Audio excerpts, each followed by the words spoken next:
তুই জানিস ও মেয়েটা কেমন? বাইরে ভালো সাজে, কিন্তু ভিতরে একদম ভিন্ন।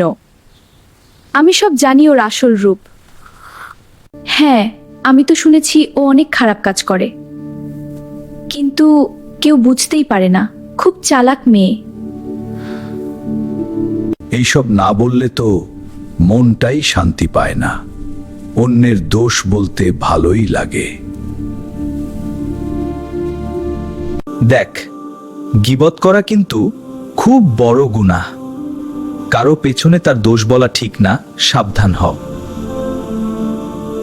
আরে একটু বললে কি হয়? আমরা তো সত্য কথাই বলছি, এতে সমস্যা কোথায়? আজও অনেকের কথা বললাম, কিন্তু কেন যেন মনে শান্তি নেই। ভিতরে কেমন অস্বস্তি লাগছে। এই গন্ধটা কেমন, এত ভয়ঙ্কর। মনে হচ্ছে কিছু একটা খারাপ ঘটতে যাচ্ছে। তুমি কি দেখছো? এটা সেই গীবতের শাস্তি। এখন তোমাকে তা ভোগ করতে হবে। না, এটা কি? আমাকে কেন নিজের মাংস খেতে বাধ্য করা হচ্ছে? আমি পারবো না।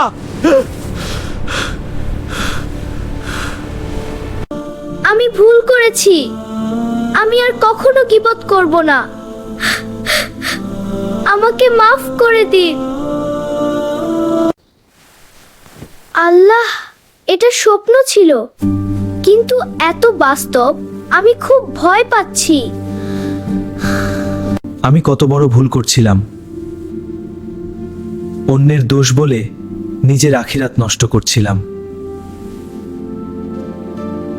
হে আল্লাহ, আমাকে ক্ষমা করুন। আমি আর কখনো কারো পেছনে কথা বলবো না। দেখ, আমি আগে ভুল করতাম, কিন্তু এখন বুঝেছি গীবত আমাদের ধ্বংস করে। যদি কারো দোষ দেখো, তার জন্য দোয়া করো, পেছনে কথা বলো না। পেছনে কথা বলো না। গীবত মানে নিজের ভাইয়ের মৃত মাংস খাওয়ার মতো। এটা খুব ভয়ঙ্কর গুনাহ। আমরা অজান্তেই কত বড় পাপ করে ফেলি, কিন্তু আল্লাহ আমাদের ফিরে আসার সুযোগ দেনতে। আজই নিজেকে বদলান, কারো পেছনে কথা বলা বন্ধ করুন, কারণ আখিরাতের শাস্তি খুব ভয়ঙ্কর।